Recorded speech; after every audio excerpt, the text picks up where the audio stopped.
Pelaku pariwisata Bali berkomitmen menerapkan disiplin protokol kesehatan dalam setiap kegiatan.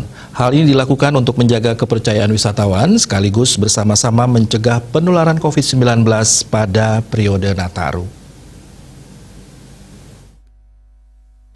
Momen Natal dan Tahun Baru merupakan kesempatan yang ditunggu-tunggu oleh para pelaku pariwisata Bali karena pada momen ini kunjungan wisatawan secara alami biasanya meningkat. Namun mengingat masih dalam masa pandemi COVID-19 dan dalam ancaman varian baru Omikron, para pelaku pariwisata tetap berkomitmen memberlakukan disiplin protokol kesehatan dalam setiap kegiatan wisatawan baik di dalam hotel maupun di objek wisata. Menurut General Manager Hotel Pita Maha Ubud Pandey Sutawan, kunjungan wisatawan biasanya naik menjelang Nataru, namun karena adanya kebijakan pemerintah, sejumlah wisatawan mengurungkan niatnya berlibur ke Bali.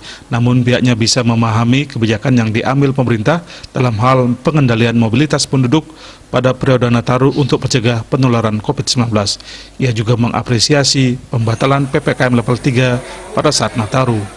Untuk mendukung kebijakan pemerintah, pengelola hotel berkomitmen menerapkan protokol kesehatan dalam setiap kegiatan yang melibatkan wisatawan, baik ketika mereka beraktivitas di dalam hotel maupun objek wisata. Para pengelola pun sudah mempersiapkan berbagai kebutuhan pendukung protokol kesehatan. Selaku pengelola hotel, penerapan prokes justru menjadi keharusan karena kepercayaan yang harus dijaga.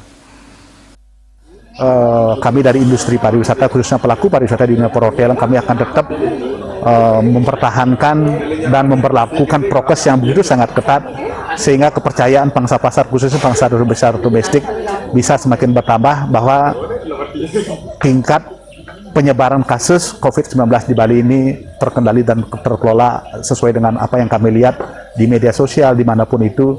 Harap kami seperti itu beli, dan mudah-mudahan Nataru dan Tahun Baru ini memberikan dampak positif terhadap tingkat hunian dan kunjung wisatawan ke Bali, khususnya dari wisatawan domestik. Rias Bali TV.